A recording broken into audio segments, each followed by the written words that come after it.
All right, Ninny. It's good to have you on again. So, Same. all right, so we can get right into it. When, we had the event yesterday, and there were certain questions that I received, and I really want to run them by you. And one of the questions is, with so much of the relationship content out there, why is it so hard to hear honest truth about first how men think, how women think, and how successful relationships are really formed? I think that the toughest part of that question is the fact that we, and I say we as women, we have to find authentically true people to listen to. And that's the tough part about it. Everybody can say, this is an excellent, you know what? I read this book, it's excellent. I read this book, it's great. I went over and I went to these two sisters' podcast. They're speaking truth. Well, the gist of all of this is you have to swim through the undercurrent to confirm that this truth they're speaking is truth for you. And you got to swim through this. The unfortunate, and the same thing with a book, if somebody said, this is the greatest book I've read on women or women having relationships, I'm not saying it wasn't the greatest book, but the thrust of it is that the greatest book for her doesn't necessarily mean it's the greatest book for you. The greatest book for, or the greatest podcast for her, that mean it's the greatest for you. Why? Because number one, you're two different people. You're Hmm. two different personalities. You're wired, even though generally you're wired the same as women. All women are wired the same because you're hormonal and you have cycles, and it's that stuff that makes you all the same. But please, sister girl, never think you're not unique. And so you may have similarities, but you have your own uniqueness. You have your own journey that you've walked. You've had your own life that you lived. You had your own universe and circumstances. I'm saying all this to say that what works for this person might not necessarily work for you. And this is the challenge with trying to find help or truth or the ability to be the better you in a relationship. The toughest part is you're looking at this stuff while you're in the middle of the relationship. Hmm. And so you're trying to read this book or listen to this podcast or get this invaluable, what you feel is invaluable information. You're trying to get all this in, and you're in the middle of the relationship. You in the reeds, as they say. You're trying to swim through these weeds, these reeds in the water, while you're trying to be the best woman you can be and the true woman you can be in a relationship with this man. And I'm going to tell you, that's extremely difficult because you have to find what works for you and what's right for you. And come on, people. Unfortunately, many of us don't even know what that is. We can't identify that. Hmm. And so that's the biggest challenge with relationships is if you do not, number one, you know what? Let's cut to the chase. Look, 2025, let's cut to it. You have to first acknowledge that you don't have the slightest idea how to do a relationship with a man. You first have to get to that place. And in order to get to that place, like an onion, you have to peel all these layers off. You're going to have to peel all the layers of what your mama said about your daddy in prison.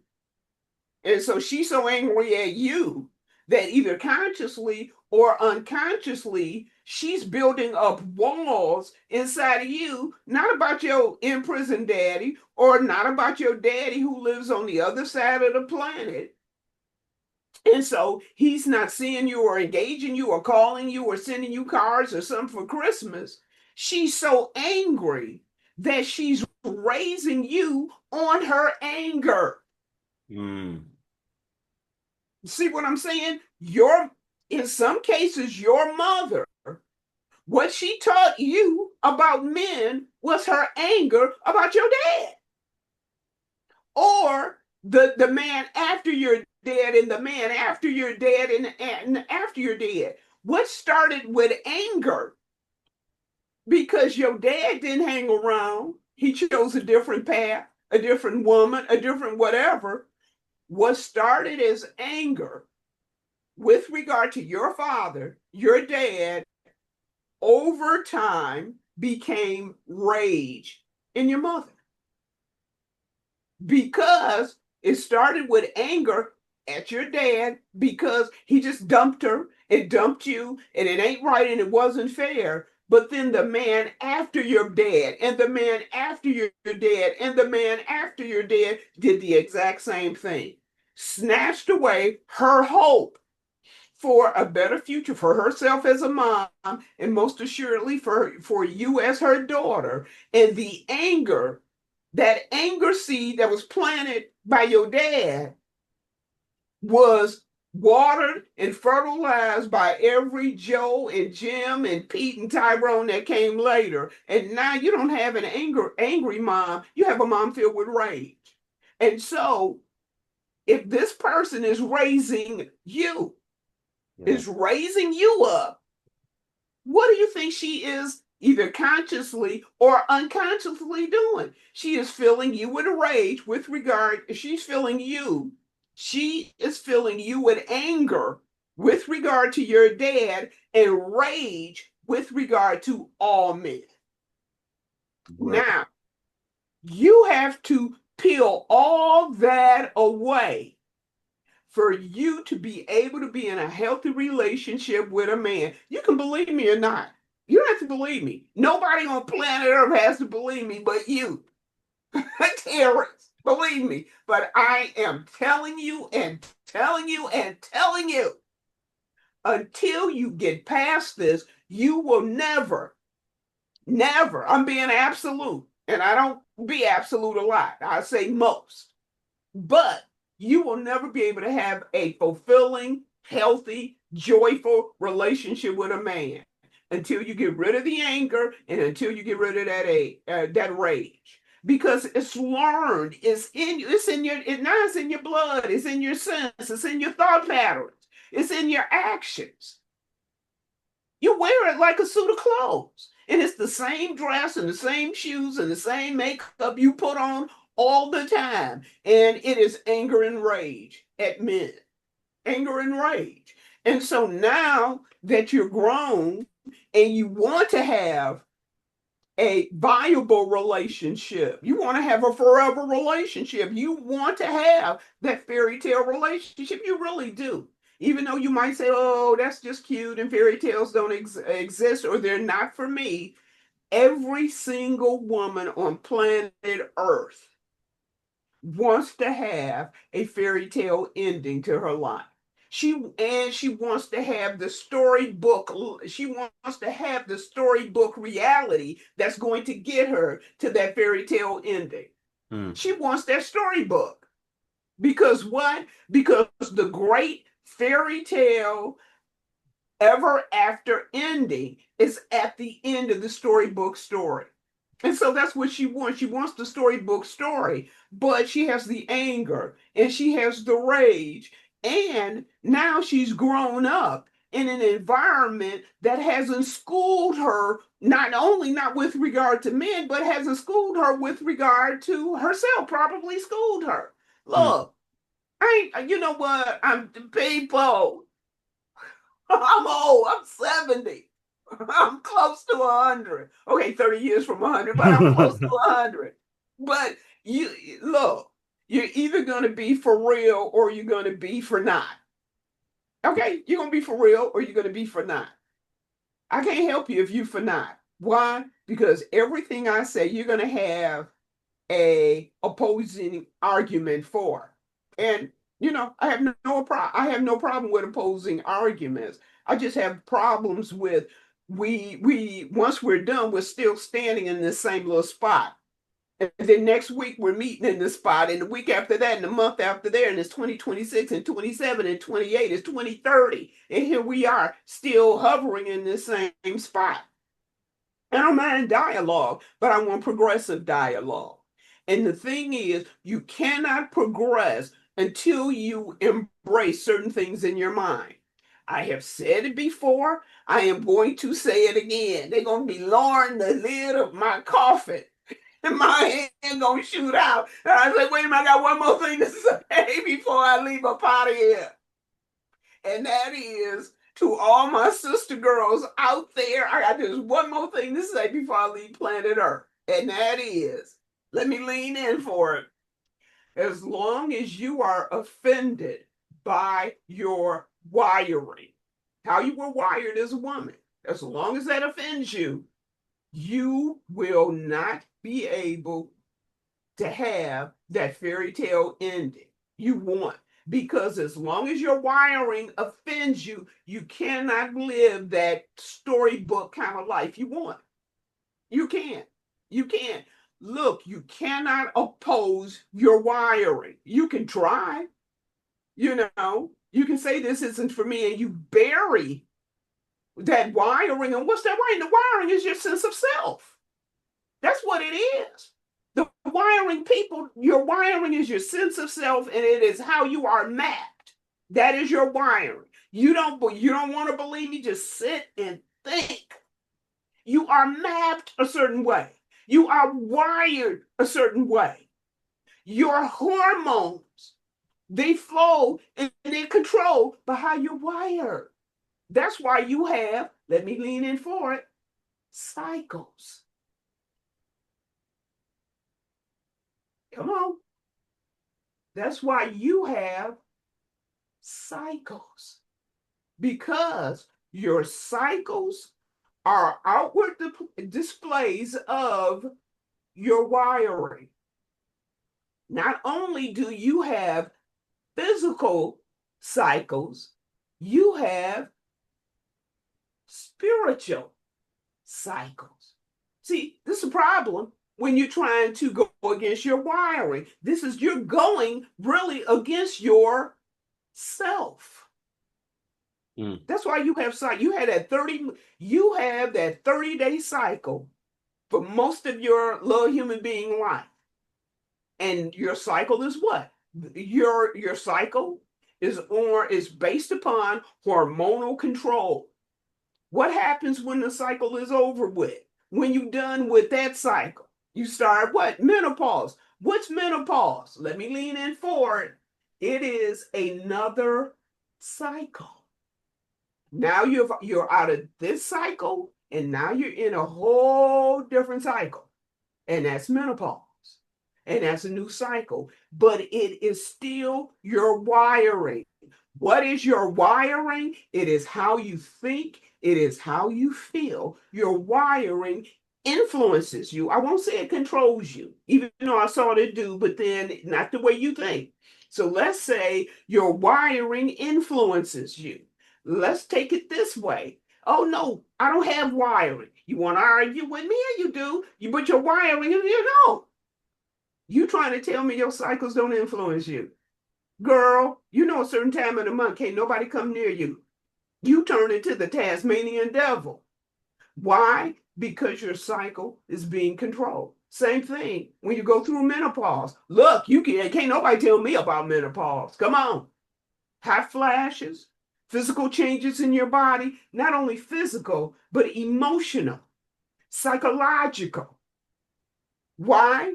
Because everything is being controlled by your what? Your hormones. Why do you think people always say, oh, you know what? Give us some space. You're just acting hormonal. We've heard those phrases. What's your hormones? It is how you are wired. To the extent you want to kick against how you're wired, you might have some periods of happiness. I'm not going to say you're not happy, but is that what you want out of life? Come on, let's dig deep. Let's go into the weeds with it. It's all you want out of a 70, 80, 90-year life is to be happy. Is that what you want? is to be happy, or do you want joy? Because one track will get you happiness, but the whole other track will lead you to joy. But in order for you to have joy in your life, you are going to have to accept yourself as you are. And that is to accept your wiring that is displayed through your hormones. You are a nourisher. You were designed to simply nourish. I can't even say nourish human beings because you were designed. Look at how you nourish your pet, your dog, your cat, your bird. You were here to nourish and cuddle living things. That's what you were. It's inside you. You Hmm. were wired to that. You were wired Right. to support a man. Hmm. And see, this is a problem we all have. You were wired to support a man, not to dictate to the man, not to drive the man. You weren't wired for that. You were wired to support him. Through what? Through love and nourishment and encouragement. Let me You hop were in right there because that's a sure. really good point. Because one of the things that keeps happening on the live streams is people are doing way more than that. So I have to drive him. I have to take care of him. I need to take care of him financially. I got to take care of him physically. All these things that the man should be doing for himself and should be wanting to do for himself. And one of the problems that happens is people think they can get some bit of information and that equals them applicating their life completely differently. But if you went down the incorrect path with a man, where you basically took on the task of being his mama, or in some cases, they don't even know how to get into a relationship. So many people are trying to do this on their own without trying to get a coach or without trying to get a more wise woman to help them out. And one, is that usually successful?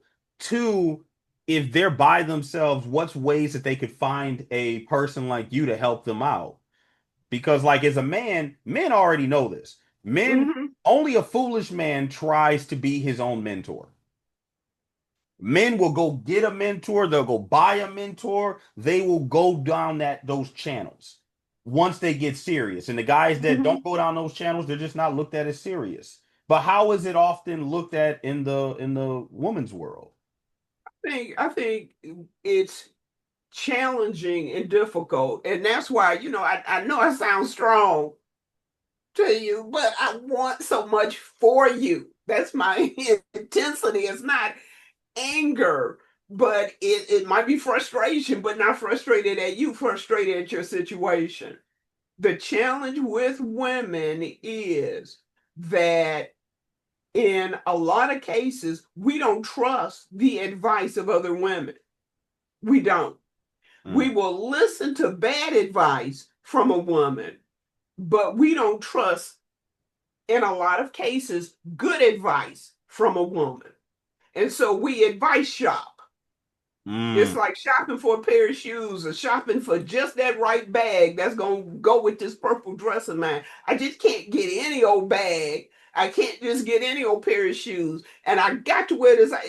This outfit is just the bomb. It's beautiful. I have to get the right pair of shoes and the right bag. And so what that woman is going to do is go from shop to shop to shop to shop to create the perfect ensemble: dress, shoes, purse. The perfect ensemble. And quite often, that's what we as women do. We are looking for the perfect ensemble. And we will shop and shop and shop until, number one, we find it. But if we cannot find, through our work and through our investigation and search for the very boutiques that's going to help us to put together this perfect ensemble, you know what? We're going to patchwork together an ensemble. mm. I'm still leading with the purple dress, But as opposed to doing my research and going online and looking and seeing looking at the specific boutiques and looking at their merchandise and saying, oh, here's the bag right here. And I'm looking over here. Oh, buddy, here's the shoes and all together. This is going to be wonderful. What we will end up doing is not looking or searching at all. What we're going to do is now we're going to piecemeal an ensemble.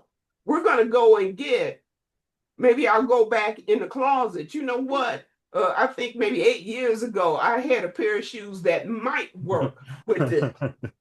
You know what? It's maybe I can borrow. You know what? I think my mom had a purse, or my cousin had a purse. You know what? I'm going to borrow the purse from her. So what did I do? I took a beautiful dress that I bought a couple of days for this great gala I'm going to, and I blew the dust off some 8-year-old shoes, and I borrowed the purse. I blew the dust off of some 8-year-old shoes. I borrowed a purse that fit enough. It wasn't perfect, but it fit enough. And now I use that to create my ensemble. So I got something outdated, 8 years worth of outdatedness. And I borrowed something that belonged to somebody else for my ensemble. Are you hearing me? Yeah. You have a beautiful dress, which is you. That dress is you.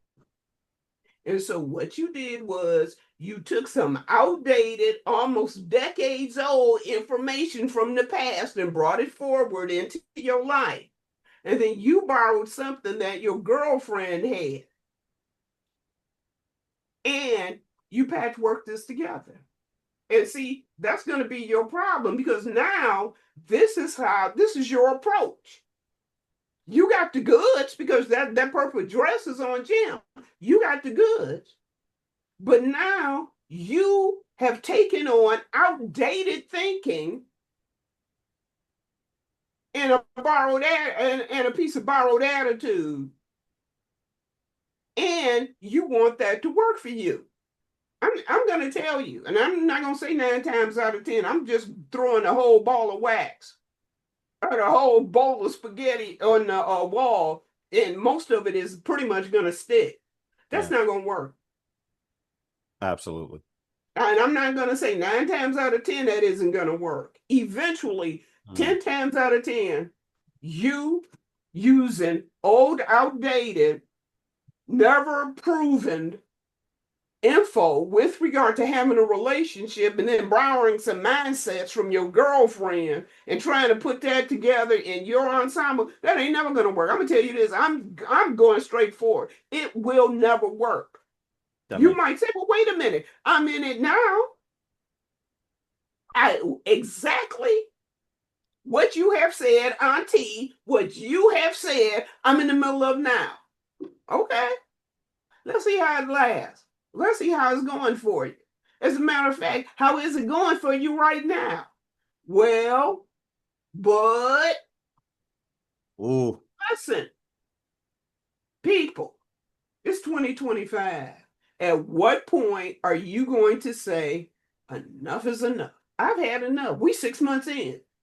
In 6 months, this whole little buggy ride gonna be done, and it's gonna be 2026. At what point are you done? Are you done? And you want to know something? It's not, you're right. I'm done with those men. I'm done. Wait a minute. Oh, I'm not saying that. At what point are you done with you?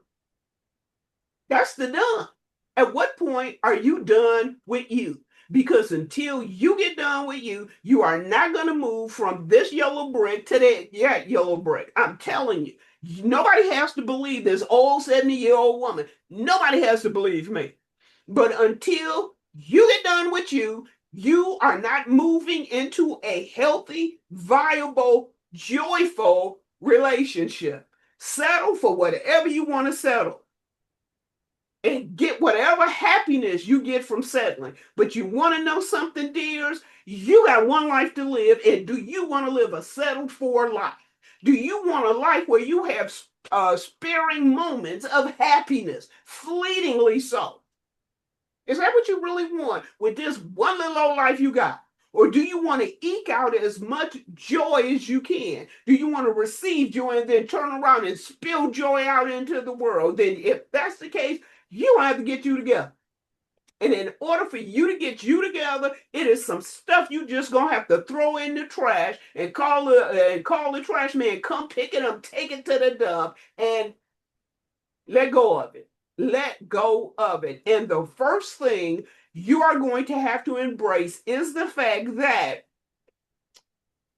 I am wired, and how I'm wired is not fun. And you want to know what the sad commentary of Terrance is about this? We have taught people that your wiring is not fun. How you are wired is not fun. How you are wired is not excellent. How you are wired is an embarrassment. How you are wired is something you should fight against and bury and rip off and throw away. How your particular unique wiring does not serve you. Let me add to that because you're We've 100% right. raised you. We've raised you into thinking this. And you want to know something? All of that is wrong. All of it is wrong. 1000%. Because that's one of the biggest things I notice is I come across women that say they're looking for a relationship. And it's almost like a basic job interview. I say, well, tell me about yourself. And I like, tell me about some of the things that you enjoy. Tell me about the things in your life that give you joy, the things that you're pursuing, the things that you've learned. And it's almost like a quick deer in the headlights. But that's the connecting points. That's what men fall in love with when they're not Mm-hmm. falling for lust. It's that version of reality that someone's living or trying to live, and the guy falls in love with that reality. Mm-hmm. And so often I hear women saying, where are the men? I want to go find the men. I want to find Look, yourself. honey, If you look, find yourself, the man will follow. here's the deal. You are not going to find the man. I don't believe you. You're gonna find some dudes. Yeah. You'll find dudes. You'll find Chad and Tyrone. You'll find dudes, but you're not gonna find your man, and you sort of not designed to find him I agree. because you want to know what he's supposed to find you. Yeah. Here's the deal: you are supposed to be the beacon that he finds. You're a beacon.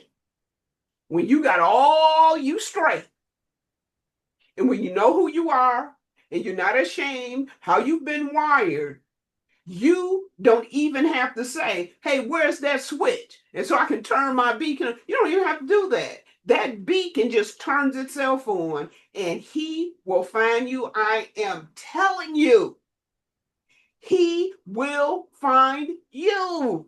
Exactly. Men can pick it out in a group. If there's a 50 women in the group, if you ask the guy where is the wife at, he will find her. He will notice her because people that are ready for that step, they stand out. Just like Again, me and my again, the beacon. the beacon. Yeah, just like me and my wife. Me and my wife go through so many trainings, so many other things that we do together because we find it fun. So we're in this religious training class. You got 20, 25 people in the room. The person that asked the best questions ends up being my wife. I ask questions as well. Almost nobody else really talks. And maybe it's a coincidence that we are the two people that are married in this group because we're used to speaking our minds, asking those types of questions, not being afraid to be wrong because we want to get it right. And that's one of the ways we found each other Mm-hmm. because I live that way and I appreciate that in others and I know that's a high quality skill. And so many individuals are trying to bypass this nature where in general men are not sitting around saying, I hope the wives get here. I hope the wives enter this room. That's a weird Hmm. conversation for men to have. If you notice, once guys get their life together, they quietly observe women until the right one comes across and makes herself known. Now, the Hmm. problem that often happens, women don't know what men are looking for. They put themselves in a situation that husbands are not, and they want to end up in relationships too fast instead of just being a good version of yourself, talking about what matters to you, living a life you're proud of. Like my wife right now, she joined a Mini Cooper group, for her little sports cars. You know how attractive that is? I get to brag about that all the time that my wife is out there tuning up her car, hanging out with some other women with tuned up cars. And ironically, all these women are married because they're fun. Somebody that has that type of hobby, that type of passion, anybody that's passionate about something Hmm. you will attract people because passion is contagious. It's contagious. It is. That's true. Yeah. And you can't, if you can think of all this stuff as being beacons, it makes sense. Yeah. Passion is a beacon. But people will say, you know what? I don't know what it is about him. I don't know what it is about her. But you know what? They are so much fun. They're just funny. They're just enjoyable to be around. I can't put my finger on it, but and the thing is, it's just a beacon Mhm. that goes out and attracts. It attracts people, like-minded people. To a great extent, it attracts like-minded people, but it also just attracts human beings who want a peaceful coexistence with their lives. Yep. And that's what people are also, they're just looking for everyday peace. They Not are. necessarily just happiness, but because, realistically, you can't be happy all the time. That's just not real life.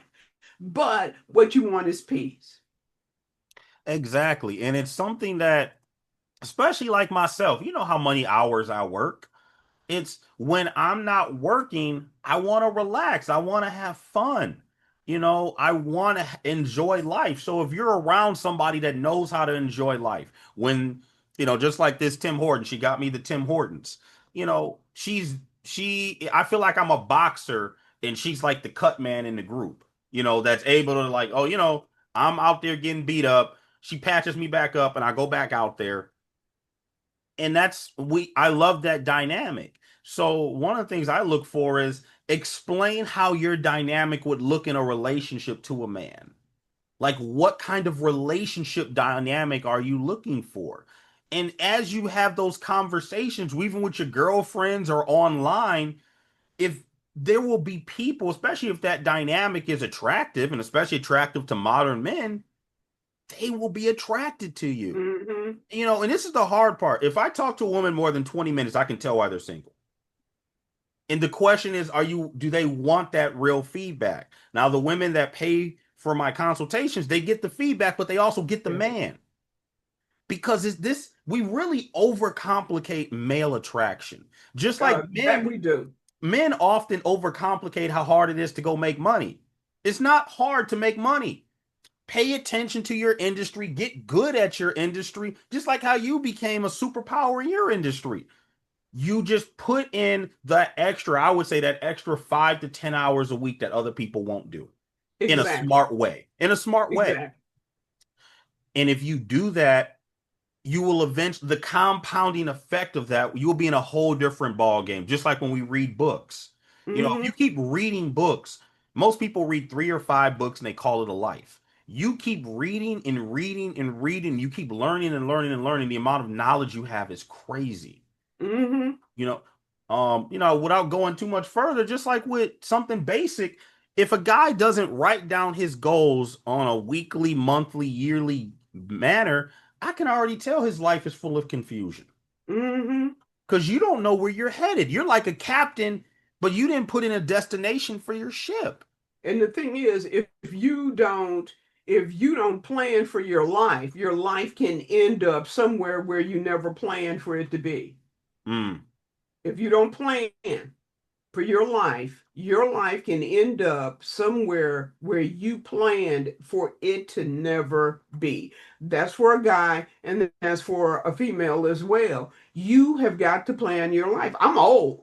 Mm-hmm. Look, I'm old and I'm still trying to write down some plans. I'm still trying to say, okay, here I am right here. Here is where I want to go. This is still something that I want to do and I want to achieve before I leave planet Earth. I'm 70 years old and still working a plan. How can somebody be younger than myself and not working a plan at all? You will never get to where you never plan to go. Say that. That is a good. You will never get to You where. will never get to where you never plan to go. You're not going to get it. And so let's bring this full circle. You will never have the man you never planned to have. Same something. You will never have the man that you never planned to have. You're not going to have him. You're going to have a dream. You're going to have a hope. You're going to have a specter or a ghost. You're going to have all of that. But you're never going to have this guy. And guess what? Next year, you're going to be a year older. And the year after that, you're going to be a year older. And then you're going to be 30. And then your eggs are getting old.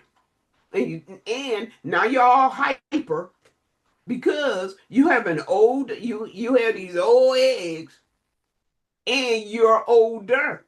Look, I don't want to scare nobody, but I do want to scare you straight. Sisters, there the best way I can put it is there is no expiration date on a guy. There isn't. Yeah, You want to I've. argue with Yeah. me? You can try, but you better come with some facts because I'm going to hit you with some facts. There I, is no expiration date on a guy. And think of it this way: his sperm is just not getting old. It's not. That's why a 60-year-old dude can be somebody's father. Come on, El Pacino. That's why. You well, be old as dirt and still father a child with that 20 something woman. He doesn't have an expiration date. You do.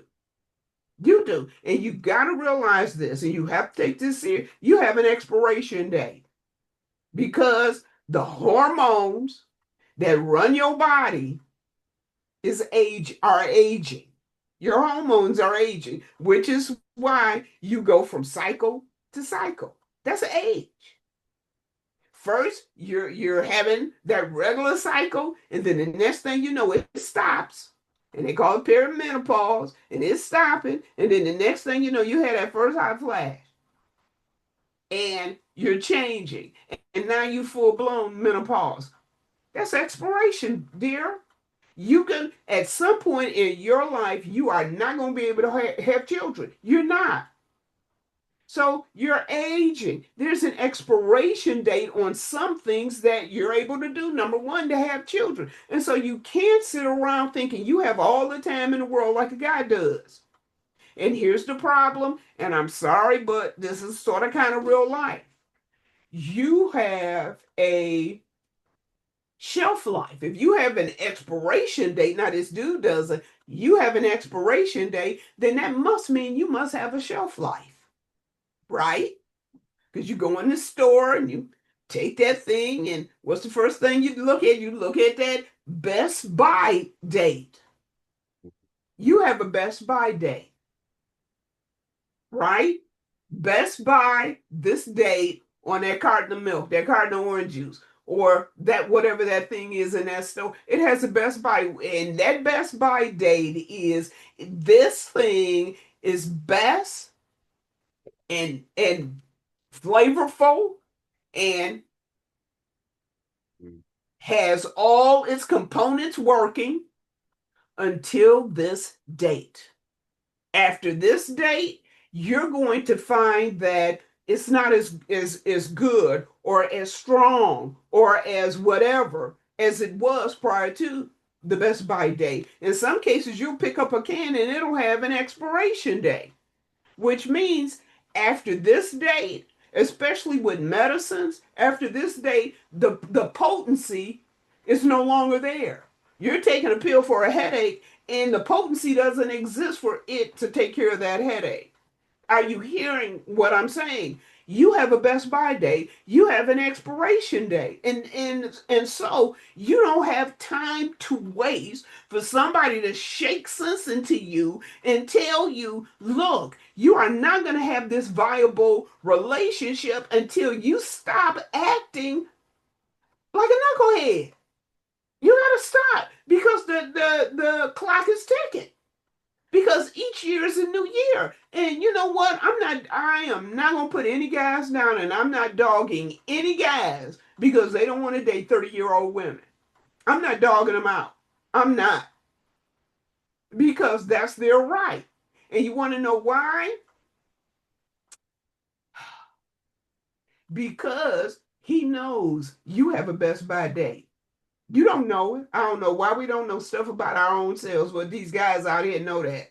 Serious men who are looking for a wife, and you're saying, why is he dating these 20-some-year-old chicks?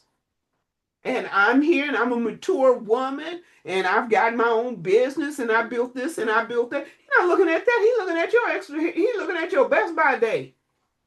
You talking about your job, your car, how you built whatever it was, and he's not even hearing that. He's sitting there looking at your best by date and how close you are to that best by date.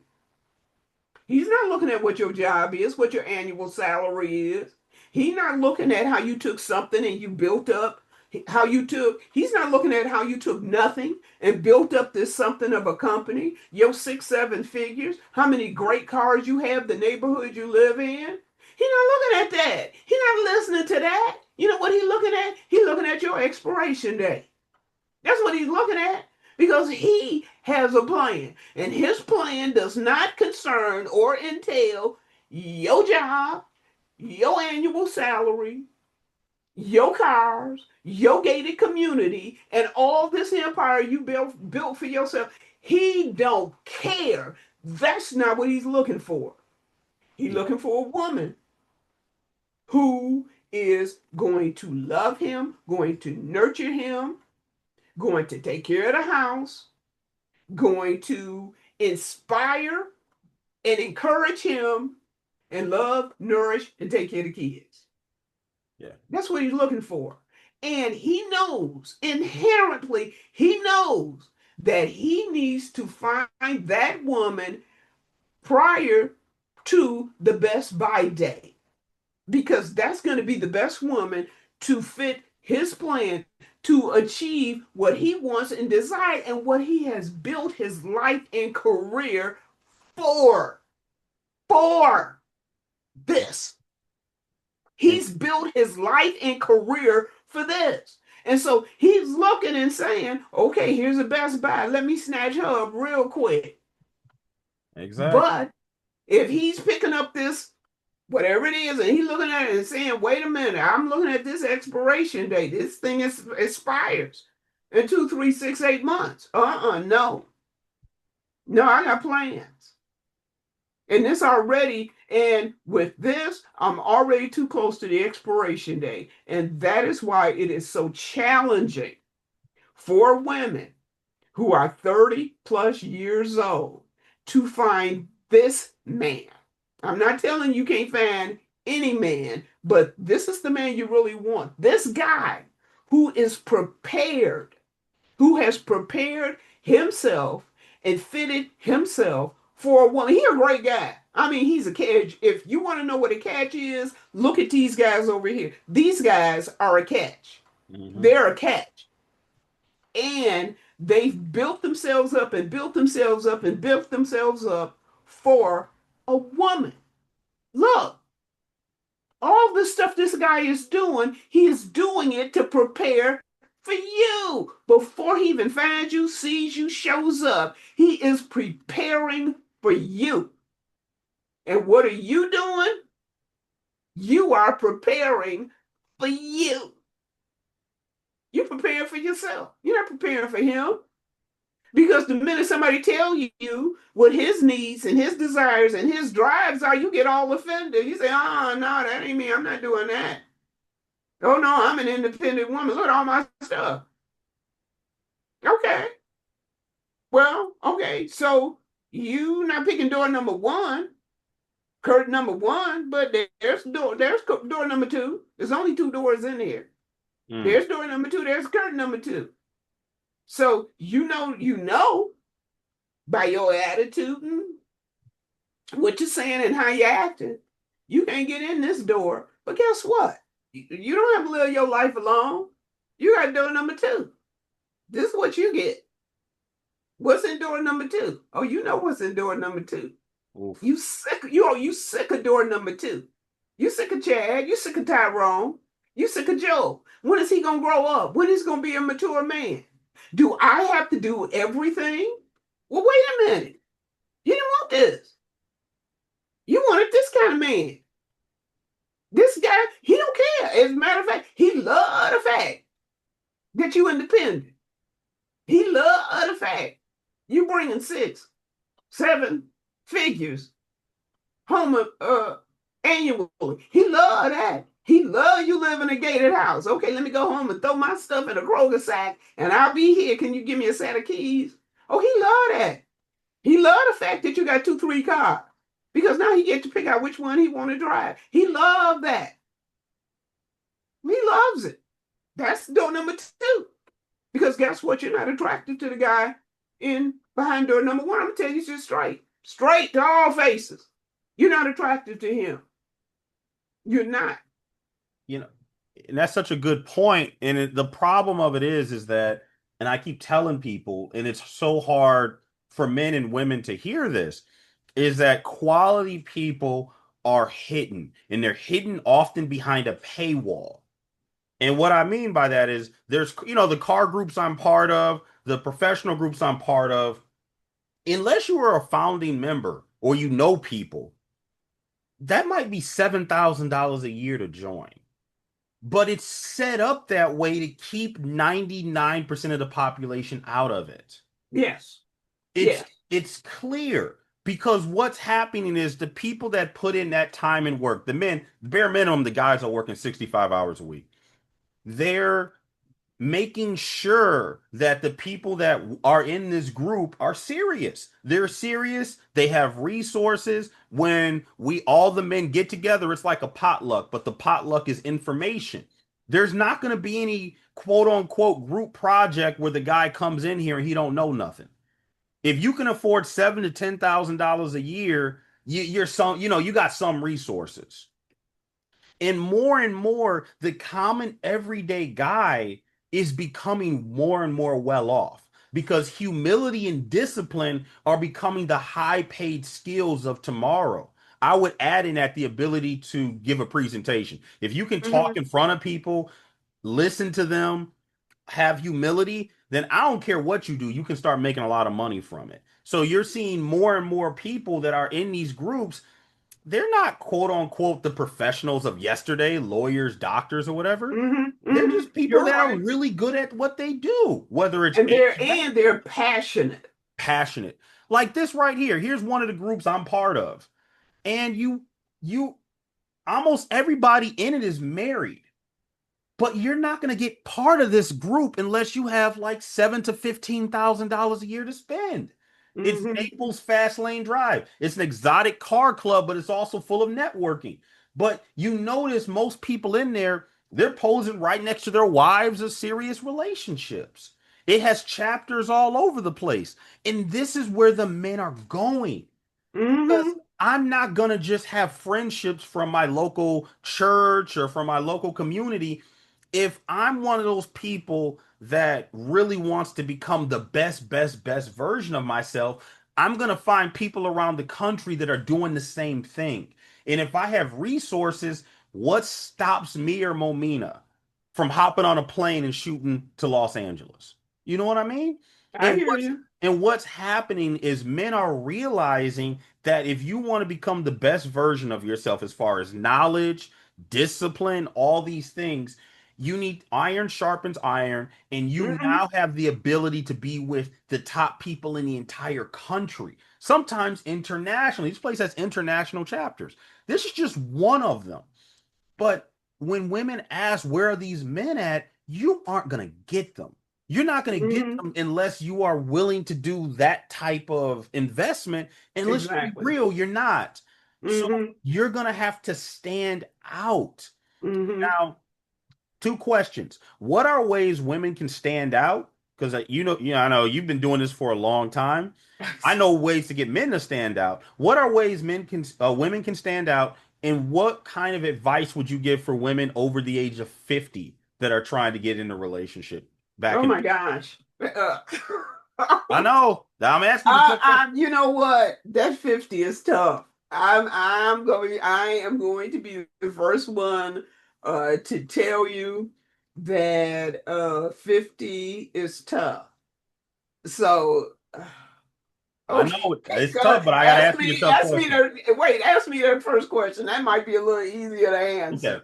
So I know what men look for when we're looking to settle down in general. There's certain every guy's slightly different, but there's certain Sure. qualities that we look for. So if you were telling a woman, especially a young woman, how would she stand out in those dating pools in ways to give herself an immediate competitive advantage? What would you recommend? I'm gonna be honest with you. She is going to have to show her best self every time she walks out that door. Yep. And and I'm gonna be honest with you, that is your biggest challenge. Literally for every woman, that is your biggest challenge. You are going to have to show your best self every time you walk out that door because you don't know who's watching. Yeah. And I'm not saying Opportunities. this in a stalkerish, kind of scary, creepy way. I'm saying that every time you leave your house, if you are in a setting where you have men and you have women in that setting, which is almost every single setting you can go into, Hmm. then at the end of the day, you're going to have to be ready for him 24/7. You So the never minute know. you, so how can, and you might say, that's totally impossible. You can't be on like that 24/7. No, you can't be on. It's impossible for you to be on. So I guess you have to be transformed. It has to be It part is, of you. it's not your own self that's going to attract that man's attention. It is your transformed self. Mm. And so if you leave the house transformed, guess what? You don't have to remember to be on. You don't have to say, "Oh, wait a minute. I'm at this setting. I see some guys. Let me put on my game face. Let me put on my actress hat." No. If you are transformed going out the house, you are already and I'll beat this like beating a horse. You have a beacon that's on that turns on the minute you walk out the house. And you want to know the great thing about the beacon? The beacon does all the work and you don't have to do anything. You just have to be you, do you, boo. Yep. Because guess what? The beacon is doing all the work because you are transformed from the inside out. How do you get transformed? Oh, you don't want to hear that. I'm going to tell you that right now. You don't want to hear how to be transformed. Because all this janky behavior of yours, you want to kick that to the curb. All of it. For you to be transformed, all this gets kicked to the curb. And it starts with, and I don't want to start a fist fight because I'm too old for this stuff. I got a bad back and my shoulder hurt. This yeah. But this feminism, you gonna throw that out the window because you're gonna be feminine all by yourself. Mm. Mark my words. You're gonna be feminine all by yourself. You and a bunch of single sisters, either never married sisters or divorced sisters. It's gonna be you and them. It's Mm. gonna be you and them. Because guess what? The man you say you're looking for, guess what he's not looking for? He's not looking for a feminist. He's not looking for somebody with an independent who is independent. I'm not saying she doesn't have a mind of her own. That's not what we're talking about because that's not really what feminism and quote unquote these independent women today are. They're not women with a mind of their own. I've been married 40 some years to my man. He will tell you how independent I think all the time. But there are boundaries in this marriage. Boundaries about my level of, I guess, independence. Because guess what? And I'm gonna give you a secret with regard to my marriage. Independence really don't work. I can have my own mind, my own thoughts, my own whatever. But you can't. How you gonna be independent in a partnership? That sounds like a contracting position. And contracting See, positions have no benefits. and it makes no sense. How you gonna be independent in a partnership in a marriage? How you gonna be a feminist in a marriage? Yeah, I would never say that I'm independent. I've never talked to a man that looks at his relationship as some type of independence. It's And the thing we is, the both man, bring different skill sets. and the thing is, the guy doesn't think he's independent. No, not at all. That he shows up, you know what he thinks he has? He thinks he has a role to fulfill in that marriage partnership. See, Yeah. he sees it as a role. You see it as a burden. You see it as he trying to control me. You see it as who does he think he is? You see it as I have to keep asserting myself. I'm gonna have to stay on him unless he forget who he really is and who I am in this. Mm, He is not looking to marry all that. He is a man who has figured out really what his role is in a relationship, and he's looking for a woman who's done the exact same thing. And if you do not fit that specific bill for him, bye. Because let me help you. Let me if you don't receive any truth from me this year, receive this. And I'm gonna lean in for it. He is not going to settle for you. This man who has done all this work, in many cases spent years, yeah, years. he has his plan. Hold up your journal, Terrance. You know my journal He full of has writing. spent he has spent years writing a plan, following Religious that plan. goals, He has business he has goals. Yeah, outlined, he has outlined in that very journal the very woman he wants, the very woman that he knows he's because why he's encouraging himself. I'm doing this for you, baby. This is yeah, her. This her. This is who I'm doing it for. I'm healthy. I got this body working. I'm gonna build this business. He's not building a business for you. He's building it for himself. He's not building this for himself. He's not building this multi-million-dollar business for himself. He's building it for you and those children and those two dogs and the cat. well, it's That's just what like he's building this for.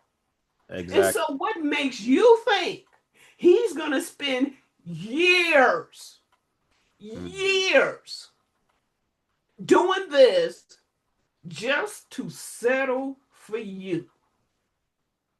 Really? You Well, know what? you're so right. Sister, you just telling yourself a whole bunch of hooey. And you sitting around with your single girlfriends and your divorced girlfriends, and y'all feeding off each other, risen and hyping each other up, and then you're gonna go turn around, go home, be lonesome all by yourself, and you wondering why the only men you ever attract are the Chads and the Tyrone, because that's the kind of beacon that you flowing with. And you're right, you are attracting them. You're Okay, they're not finding you by happenstance. You're attracting them. In the very room you want to get into behind door number one, there's a bouncer standing right there. You can't get nowhere near that room. mm, And I'm telling you, I don't care how old that man is, he is not going to settle for you. He's not settling. He will ask you out, he will date you, you will be vetted by him unknowingly to you, and he'll bring you by if it's quasi. he think it might be it, he gonna test you out by bringing you by the females in that group and the other men in that group. And at the end of the day, the minute you walk into the room, that you're auditioning without even knowing you auditioning. Hmm. The minute you get out of that car and he takes you anywhere near his friends, his people, his whatever, you auditioning and you don't know it. And Yeah. you are being scrutinized. And once the event is over and they take you home, he takes you home. Oh, you better believe he's going to get the feedback. And that's And 2025. if it's this, It's like Gladiator. and if it's this, he's going to call you and you're going to wonder why he's no longer dealing with you. You're going to wonder why. You're going to wonder why he's not calling you, not dating you. And you might call him if he hadn't blocked you. You might be able to get in touch with him and ask him, "Hey, I thought it was going good. It was flowing. You know what? I just didn't think we were a good fit. I hope the best for you." I, I, People, I'm telling you, and each year you're getting older and you're getting older and you're getting older. Why? Because you don't want to listen to something you don't want to hear. And that is the woman that you are building, the type of man you want, don't want that. Yeah. He don't want that. He wants, and that T word won't come out my mouth because it's so offensive to women that I hate. I'm not gonna say the T word, so I'm just gonna describe stuff, and you gonna say, that sound like that T word because it's so offensive. But that is what door number one guys are looking for. And I'm not saying, you might say, oh, well, you got this one percenter and he has this model on his arm. And, everything you're saying, she's the opposite. Yeah, in that relationship. But that man, it is not necessarily. He's not a husband. He's so Okay, thank you, he's not thank a you. he I'm trying to say it in not a bad way. so it's the He's difference not, he's between not a husband. it's the And difference you might say, between well, wait a Batman. minute. You might say they're married. Of course, No, he's not a He's husband. not. He is not the husband that you really want and that you really need.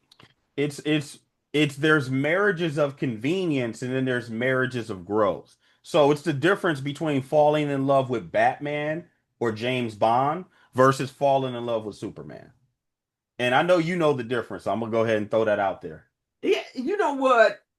We don't put a pin in that, and we can explore that. Okay. We can explore that next week, but we're gonna have to explore that after we see the movie. Oh yeah, the And movie's coming. We'll watch the movie. I haven't looked at any reviews. I refuse to look at reviews. I'm not looking at nothing. I don't want to hear nothing. I want to go in there cold and see the movie without having anybody else's opinion or anything in my mind. So I'm not doing nothing. And Hmm. so I think we'll have some very interesting things to talk about. But you know what, sisters, you got to be realistic. Everybody, I, I your the I you would say know placating towards women's feelings is a business, just like placating towards yeah. men's anger is a business. And what happens is if you spend too much time online or you spend too much time in your social group that's not beneficial, people will take you in the wrong direction. In marriage, in loving relationships, is this line right here. And they will take you in all these other directions that are not for your benefit. But what happens is when you get in front of people that are living good lives, where the wives are taken care of, the husbands are taken care of, the children are being taken care of, and you start communicating with them, it's going to be clear that you're on the wrong path. Even the Hmm. words that are coming out, because if you're not happy, it permeates in everything you do. You can, it's like when I was doing investigations, you can lie with your words. It's really hard to lie with your body language. Hmm. So if you're Exactly. telling me you want a relationship and you want this and this, but you're tense and you look upset, When you're out in the world, you're probably giving people the cues and the aura to stay the heck away from you. Mm-hmm. And that's what's so hard. I personally believe relationships are 95% preparation. You got to do Yeah. 95% of the work at home or with your therapist or with your counselor or with your coach. And then it's 5% going out in the world. But people are trying to do 95% out in the world and 5% of the work. And that's why they fail. It's no Well, different than a business plan. Your well, businesses die in the beginning. yeah, they do. They do.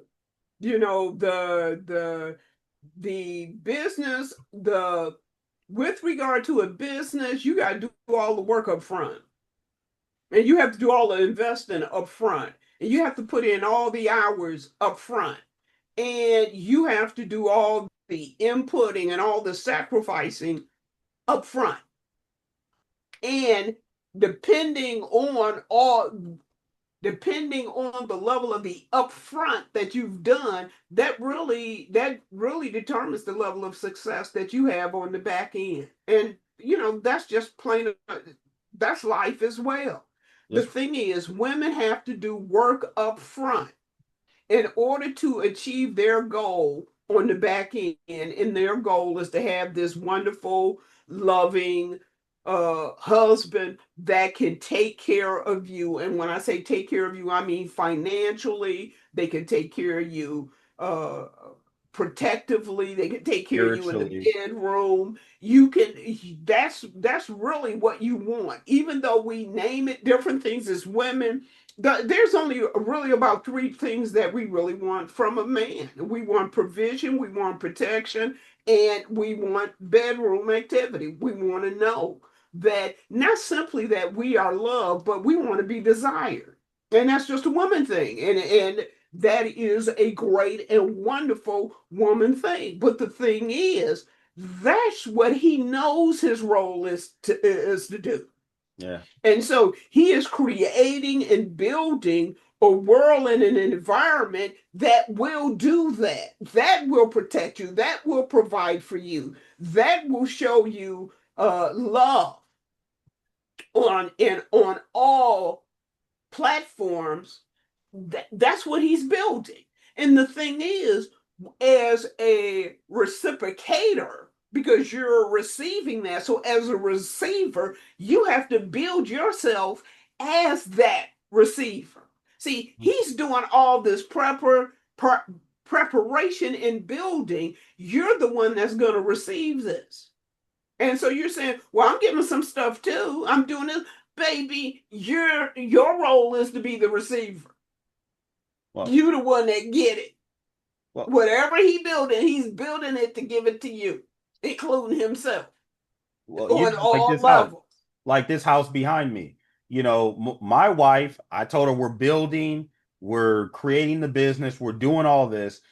Can you stay in a two-bedroom house for a number of years while I take these risks, while I build the company and everything? Some people would have said no. She Mm-hmm. said yes. But what happened now? Circumstances worked out, and then I was able to say, all right, honey, go get the house you want. And now look, she Yeah. got exactly what she wanted. We have all the space we need. We got enough space to have children. We have all this going for ourselves. And she's still in her 20s. I'm in my 30s. And we Mm-hmm. got the whole rest of life to go forward. But at the end of the day, not everybody would go through those sacrifices with you. Some people want it right now. They want it right now. And it's hard Mm-hmm. as to be that successful where everything just happens right now. But if you're willing to build and work with somebody, but that's what they have to have a plan. But when two people commit to a plan, just like I got my book, behind me is our joint book right over there. So that I have my personal goals, we have our joint goals. Therefore, everybody's on the same page. Everybody knows what we're doing. And if we need to make certain changes, what do? We go into our book and we make some changes. And then you got Mm-hmm. the other hundreds of books that we're reading together and doing all that other stuff. So we're constantly building and growing. But what's happening is people are getting really good at being the best versions of themselves. But individuals that are not growing with the times are not. Just like how you are using AI, you're using all these platforms. You're 70 years old and you're learning how to use new platforms and thumbnails and all this stuff every week. You every week you're getting better and better at your craft. And what happens is people don't realize how much better the people around them are getting at their craft over and over and over again. So like me as a man, I am blown away at how competent the women are around me. Whether Yeah. it's you, my mom, my wife, my friends' wives, they're all cold. And the men around me are getting amazing as well. But if people aren't around individuals that are constantly progressing, they get the wrong idea that this substandard version of life they're looking at is life for everyone, which it's Yeah. not. It's not. You know what I mean? Like my argument is the men of tomorrow, because all men are starting to realize you got to make about 170, 200 grand a year to take care of a family. Yes. Like it's becoming the new norm in male circles. Like, hey man, that typical lawyer salary, that typical doctor salary, that typical uh corporate salary ain't enough. You got to do something on your spare time. Either you got to put in extra hours or you got to start your entrepreneurship because we can Exactly. because there's men see this. If you look in every major city, how expensive housing is, how expensive education is, how expensive medical is, and you got a group of men that sit back and complain about it, and then you have a group of men that plan for it. So my argument is if you stretch this out 5, 10, 15 years, there will be a class of men that will be unbelievable providers, unbelievable husbands, unbelievable lovers, because they're constantly getting better at it. And Hmm. then you have ones that just they don't want that. But the level of lifestyle between the women that connect themselves with this man versus the one that connect themselves with the guy that's just trying to get through the day will be on a whole different. It will be almost like we're living in two different planets, and that's what I've seen. What are your thoughts? Exactly. You're right. It will be like living in two different universes. And so the thrust of it is especially for women, because I'm a woman and I want to, I want to encourage and I want all women to have the best that they can have. The woman has to determine what universe she is willing to live in. Yeah. And, at the end of the day, you're simply going to have to sit down and really the level of work you are willing to put in will determine what universe you end up in. It really will. Mhm. There's two universes for a woman. There's door one universe, there's door two universe. Your behavior, your actions, the work you're willing to put in, the transformation you're willing to work towards is going to determine if it's this door or if it's this door. Because the thing is, you don't have freedom. You think you do. And here, that's the sad commentary. You think you have the freedom to flow in between both doors. And Mhm. you do because you're hanging out in this door right here. This the club door. This the having fun door. This is the dating guys. Just being your own true self. And I'm not dogging that out or I'm not putting it down because I think young people, you need to have experiences. You need to have adventures. Just be safe. So I believe in that because it helps you to grow and it fits you, I think, to certain extents to the world. I think you should travel, you should do this and do that, but I think you should date and you should have experiences. But the problem of it is that you let this ground over here, this dirt over here, you let that raise you as a human being. Mm. Okay, you let that teach you and guide you and raise you. And then by the time you turn around and say, okay, you know what, I'm kind of hitting those late 20s. I think I want to start settling down. I need to start looking away from the guys that are in door number two, and I need to start looking over here. But you have spent so much time and you've allowed this to influence you so much See, you can hang out and you can party and you can have experiences and whatever, but you can always control the level of influence something has on you. You can control that. If you want to hang out here, you okay because you're young.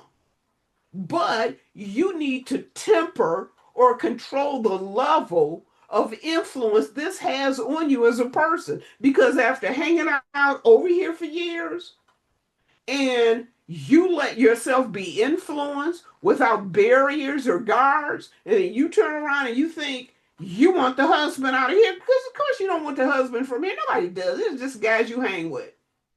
You want the husband from here? Well, you've allowed all that to influence and map you as a person. This guy didn't want you. Guess what? Guess what? Mm, You are the chicks that were in their door number two. mm, You getting it? You are the chicks that they were hanging out in their door number two before they said, okay, I gotta prep myself for door number one because my wife is gonna be coming through here in a few years and I need to be prepped for her. Dear, if you don't understand nothing else I say to you today, understand this. Understand because you got you understood the analogy of Chad and Tyrone being door number two. And what all that bit of business was and having fun, and now you got to get serious because the man you want is over here. But here's the error that you have made or you are now making, and that is you are those guys' door number one, you're their number two. You're their door number two. And baby, once they walk away from that door, they're not coming back to it. And anybody who's in there, you're not going to be able to engage them. Now, the way I said that, the way I put that, you should be able to fully understand what I just said to you. You should be able to fully understand the meaning of what I just said. The reason why you can't find the good guys, the good men, the men that you really want, and the man that you want to want you, is that you are a door number two chick. And that guy, I'm gonna say it. Let me lean in. He doesn't settle for number twos. Okay, he don't, and he's not. I don't care what you look like. I don't care how fine you are. I don't care how you flowing, your body, your makeup. I don't care what kind of job that comes with you. If he has you in door number two room, he is not picking his wife from that. I'm telling you. Okay, I am telling it to you, which means you have to transform into a door number one female. and it's not And that so hard. It's not it, really that it, hard. It's just the difference between the women that get like immediately noticed as I need to marry her and the ones that are just stuck. It's literally, it's almost crazy. It's almost 5 books.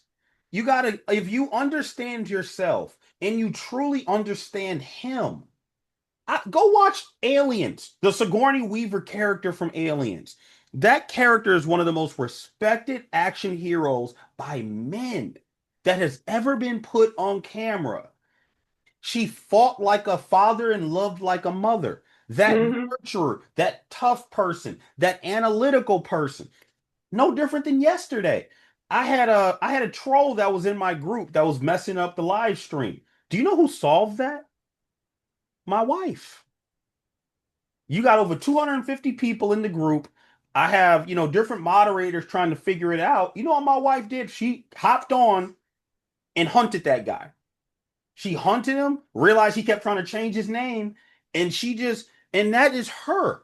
Under the tightest circumstances, she dials in and becomes what you need her to be in that moment to solve the problem. She doesn't freak out. She's just cool as and collected. And that type of woman men die for. they will die on their last hill for her. Yeah, But what you said was so key, and it was crap. you take your time. You're good. I'll just keep going. I'll go back to it. Now, I see now it's like because I wanted to just that quick, the thought just left me. Yeah. It's just it became almost like a game. Like this person is trying to mess up my husband's live stream. I'm gonna protect him the way I can. I'm hopping on. I'm gonna catch this guy. She caught him, changed the group settings because what happened is we upgraded the group and we upgraded the group. It changed the settings. So Mm. but she has that skill set because she knows what I do for a living and she took it upon herself to learn how to be helpful in those situations. So And she's aware of it. I think that's one of the key things when you have a woman who completely and totally embraces what her role and position is, if we want to see it that way, inside of that marriage. At the end of the day, she said, you know what? Somebody is trying to breach the wall. Yeah. Somebody is trying to breach the wall and attack my family. Now, the family right now is just you. One day it'll be you and the little kiddos. Mhm. But my role, my role is to help him. My role is to have his back. I'm going to tell you something. Sisters, you cannot have a man's back when you are constantly yelling at his face. Yeah. You're not going to be able to do that. When you are yelling at his face, you will never have his back. You will never be able to spot, you know what? Somebody trying to infiltrate up in here. Somebody's giving him a hard time. I'm not going to allow that. Did she track him down and throw bricks through his window? Now she tracked him down, but did she go over to the house and throw bricks through the window? She's smart. She's crafty. I just have to find you and keep and shut you out. I have to find you and shut you out. That's how simple this is. It's not coming over, throwing a brick through the window, standing on the porch, yelling and screaming. It's not swearing. It is simply saying this is a threat that I know I can neutralize. I know I can do this. And I am going to do it because you know what? This is my man, number one. This is our livelihood, number two. And number three, we just not going to have this foolishness. Hmm. That is a woman's role. Mm. That in part is a woman's role. And see, the thing is, if you can't get this role straight, you cannot fully function the way the man needs and wants you to. And if you, and once again, it is you have got to transform your way of thinking because some women don't think that would have been their role or their responsibility. You know what, brother man, that's on you. You can handle it. That's you the man. You can handle it. So you don't need me to lift nothing. Sometimes he needs to lift one end of the sofa, and sometimes you need to lift the other end of the sofa. Exactly. So then on the flip side, you see her taking care of you. So now let's say something happens and now it's time for men to fight other men or men to do that. It's like, hold on. This person right here is looking out for me, trying to help me become the best version of myself. And now I got another man talking trash or whatever. You don't think we'll put 3 shots in that guy's chest? It's like, hey, we were willing to do that for strangers. Now you think you're gonna come in my world and start messing around? Hold on, let's call up the people. Let's call up the people and let's make this official. You know, but but see, that's how simple it is. Is that you're trying your best to take care of that person. That person's trying their best to take care of you. And when people talk about partnerships, that's what a real partnership looks like. At the end of the day, I'm gonna be honest with you, and it might sound so simplistic, but to a certain degree, it is.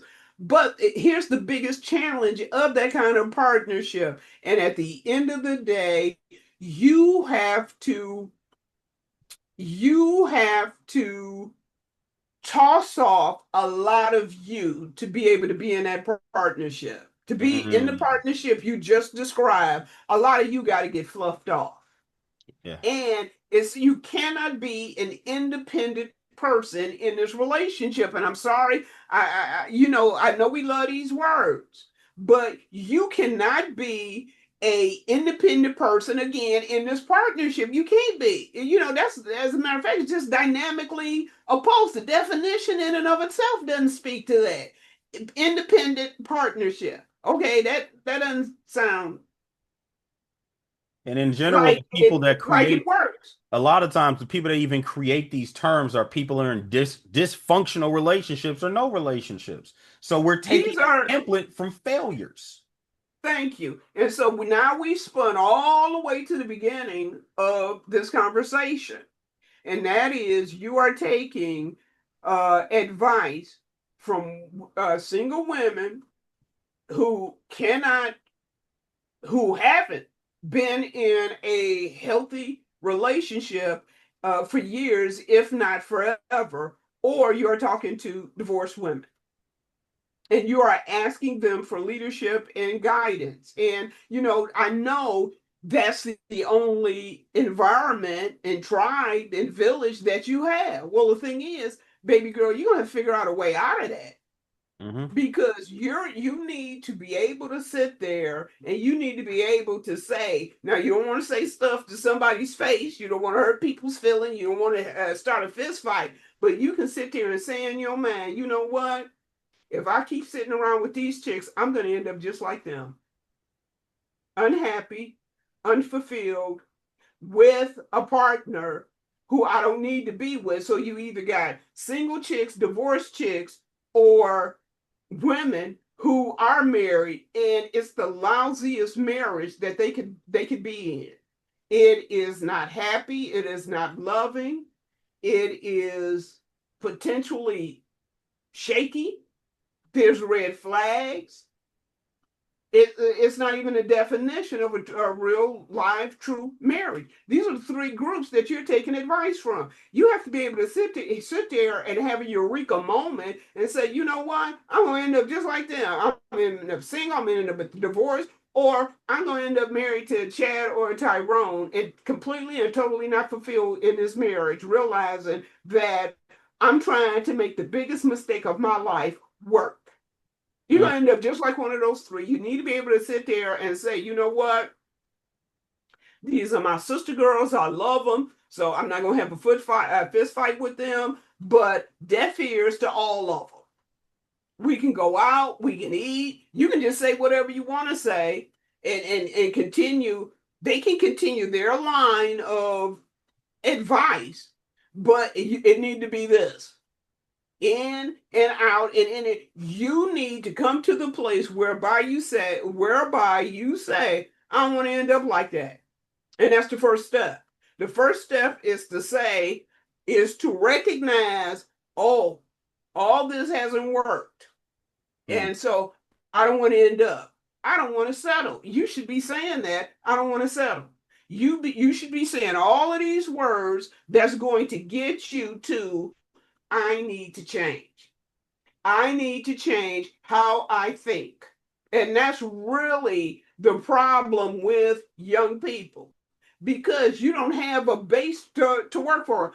Once again, I apologize for that. We were lousy mamas to you. We were lousy aunties and grandmamas to you because you saw a whole bunch of crap with regard to relationships. And so now that's the base you get to work from, the lousy base of us that you saw, which mm, means you're going to have to get the real knowledge to get the schooling, if you will. You don't have to get that on your own because you've seen your mom's relationships, your aunties, her sisters, your grandmama. None of that is healthy.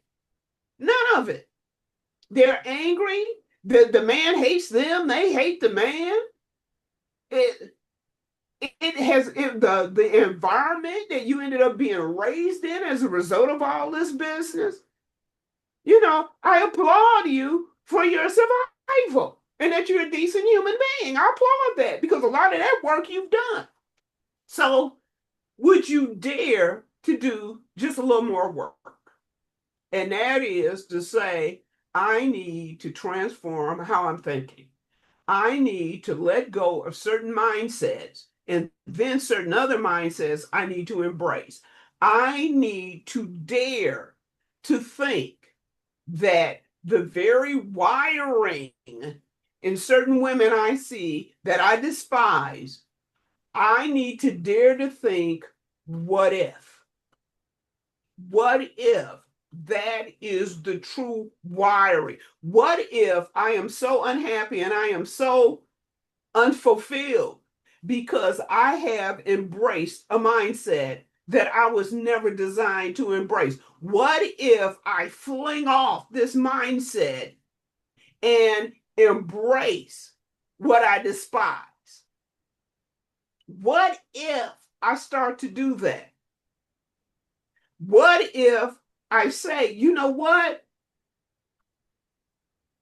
Me being hormonal from the age of 11 to the age or to the grave, what if there is just a smidge? You don't have to embrace everything. What if there is just a smidgen of truth in there? That I am controlled, if you will, by my emotions, because your emotions are controlled by your hormones, right? See, sisters, you should be able to hear the sense of things. So, what if my wiring, which is controlled and dictated by hormones, what if the story of my real true self is somewhere in there? Mm. Who I really am? What if it's really in this wiring and in these hormones and in these cycles of life? What if my full true self is really there? Now, if you start there and you can then go to, what if I dare to discover what this truly is and what this truly means? Knowing I'm going to have to put the work in, I'm going to have to dedicate myself, and I'm going to have to sit and expect transformation. And I'm going to have to acknowledge, just by saying transformation, I already know that sounds like that's going to be some work. And it sounds like some parts of it might make me go, ouch, because that's transformation. And I'll give you an example. Dave Banner transforming into the Hulk. That had to hurt. Yeah. That's not easy. That's not that transformation isn't necessarily easy, but what do you get on the back end when that happens? When you've transformed, when you are the best version of you can be, not the best version of your girlfriends, not the best version of your mom. See, sometimes we try to be the best version of somebody we see every day. You know, I love my mom. So, how about if I am just the best version of her? Or what if I'm a better version of her? What if that's my desire? Well, it shouldn't be your desire to be a better version than your mom or the best version of your mom. What you want to do is to be the best version of you. Baby, you are unique. Okay, I don't care how much you look like your mom. I don't care how much you act like, because you hang around people, you act like them. Sometimes that acting like is in the DNA. But what if you are so unique? You're like a fingerprint. There's nobody on planet Earth like you. Then what happens when you determine to be the best version of this unique, nobody on planet Earth just like you? What does the world get? What does your community get? What does your village get? What does the man that you're looking for behind door number one, what does he get? He getting a wife Yep. and a mother for his kids and a helper and a supporter and a nourisher and a lover. He's getting all that. And he will live and die on the hill where that woman is any day of the week. And this is how it works. The guy is somewhere gonna have to go through a very similar process. So the men of the tribe, the men of the community, are telling the young men of tomorrow that they're gonna have to do the same thing. And if Hmm. they don't, then they're not gonna achieve success either. No, they're not. And every single movie geared towards men, every single short story, almost every single book is all telling men the same thing, And that not they're only, going to have to be a better version of themselves. And the version that they have, if it's not getting them the success they want, straight up, brother, you're not good enough right now. and in certain stories, and if you look back, way back, way back in certain cultures, if you didn't step up and become that man, that village ran you off. You were gone. You couldn't stay there. I would argue No. that's what happens in male circles now. If everybody's getting together and saying, hey, we all need to make more money or we can't take care of our families, we can't depend on the government, we can't depend on this. Hey, brother, man, you got men that are becoming farmers, men in their 20s and 30s that are Mm-hmm. not becoming corporate farmers, but they're becoming farmers. They're becoming farmers for their community. Yeah, I And applaud people, that. and we seeing this all over the place. And they're doing well. You have other men supporting them. But if you can't trust the large community to take care of you, then the smaller community has to come in and be created. But if you don't want to get on that program, best believe men are real quick to move other men out. Mm-hmm. They don't, man, we don't play those games. It's you're either gonna do this, this is your job, and if you don't do your job, you're replaced, and we Exactly. replace you with love. Now, that's not saying you can never get back in the group. Maybe if you go down there, do your push-ups, do you read your books you're supposed to, take on the discipline, and now you're ready 5 years later, that's fine. But we ain't gonna wait for you to get ready because there's too much at stake, and we don't And, know and, when you'll be ready. and the thing is, the men have put in the time and the work and the years themselves, and they're not going to allow you to disrespect the time and the years and Mm. all the work that they put in. You don't get to disrespect it. And you might say, well, wait a minute, how he's disrespecting? He's disrespecting it by not embracing it. He's disrespecting it by expecting a shorter pathway than what these men had to take. That's a really good point. And see, that's one of the reasons that I notice a lot of women that are successful with their relationships, with their marriage. I hear this over and over again, is they find it disrespectful that a woman thinks they can get that level of success without the effort. And I find it disrespectful when I come across a man that thinks they can get this level of respect from other men or this level of prosperity without putting in the work. And that's why it's very clear. If you say you put in the work, you can tell me what work you put in.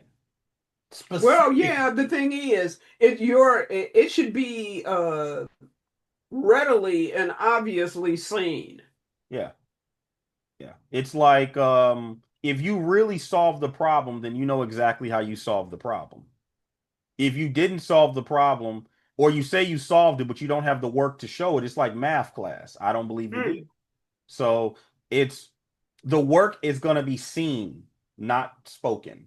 We can see the work. And if we can't see it, then not saying you weren't working hard, but maybe you were working hard on the wrong things. mm, So that's why you need mentors. That's why you need people that have done it and can tell you what to do, because there's a lot exactly. of people that are working real hard and going nowhere. It's like the person that works hard on their job, but they don't work hard on themselves. If you work Mm. hard on your job, you'll make a living. If you work hard on yourself, you'll make a fortune.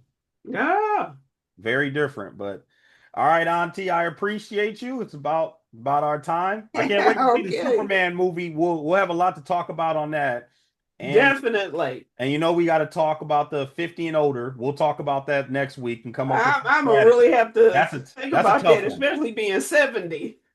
Well, it's Because you tough. know what? That's a whole that is just a dynamic all in itself. You cannot, I don't think you can even put a 50 plus a single woman in the same criteria or classroom as 30 or younger. I think you got these 20 somethings. I think you have that straight up in the 30. And then once you hit 50, that's a whole nother game. That's something that I really got to think about.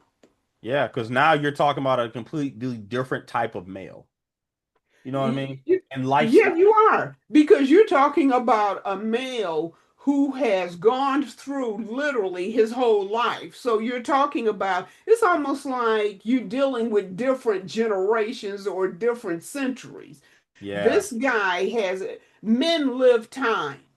They do. They live in time. Women live in emotions. They live in cycles. You can't get away from it. So this man has lived his time, and this woman is still trying to work her cycle. A cycle where she's trying to reintroduce a man into her life. And so that's gonna take some thought because the guy that she's after isn't in door number one.